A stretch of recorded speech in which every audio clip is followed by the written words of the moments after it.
पुराने समय की बात है। एक बहुत ही ज्ञानी संत थे। वे संत अपने शिष्यों के साथ गांव-गांव जाकर लोगों को प्रवचन दिया करते थे ताकि प्रवचन के माध्यम से वे लोगों को सही राह दिखा सके।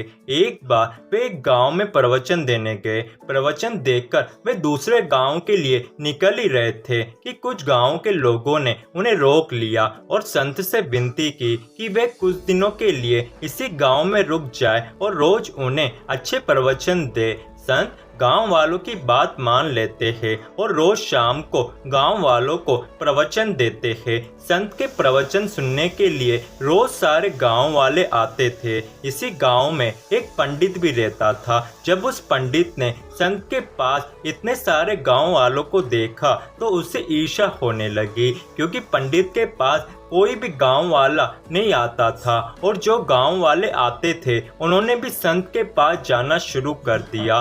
पंडित ने ईर्ष्या में आकर संत के बारे में दुष्प्रचार करना शुरू कर दिया ताकि संत के पास लोग जाना बंद कर दे और संत गांव को छोड़कर चले जाए। एक दिन संत के एक शिष्य को एक गांव वाले ने पंडित के बारे में बताया और कहा कि पंडित गांव के लोगों से संत का दुष्प्रचार किया जा रहा है ताकि लोग संत के पास आना बंद कर दे। ये बात पता चलते ही शिष्य संत के पास जाता है और संत को पूरी बात बताता है। शिष्य संत से कहता है कि जैसे वो पंडित आपका दुष्प्रचार कर रहा है वैसे ही हमें भी उसका दुष्प्रचार करना चाहिए। आप अच्छा काम कर रहे हैं, वो दुष्प्रचार करके आपको बदनाम कर रहा है। संत ने शिष्य की पूरी बात सुनी और फिर बोले कि शिष्य, जब आप अच्छा काम करते हैं तो आपको अपने बारे में नकारात्मक बातें सुनने को मिलती है। नकारात्मक बातों को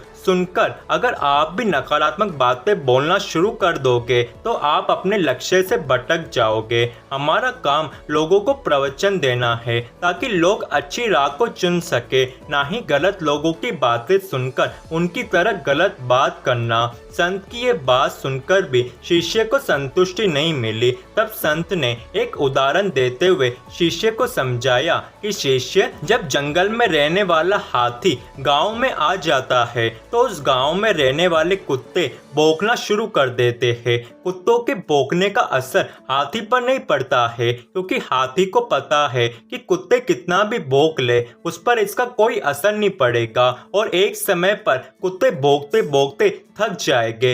हमें भी अपनी बुराई करने वालों के साथ ऐसे ही पेश आना चाहिए। शिष्य, हमें अपना काम ईमानदारी से करते रहना चाहिए और सत्य के मार्ग पर आगे बढ़ते रहना चाहिए। हमारे अच्छे काम ही ऐसे लोगों का मुंह बंद कर सकते हैं। अब शिष्य संत की बात से पूरी तरह से संतुष्ट हो गया।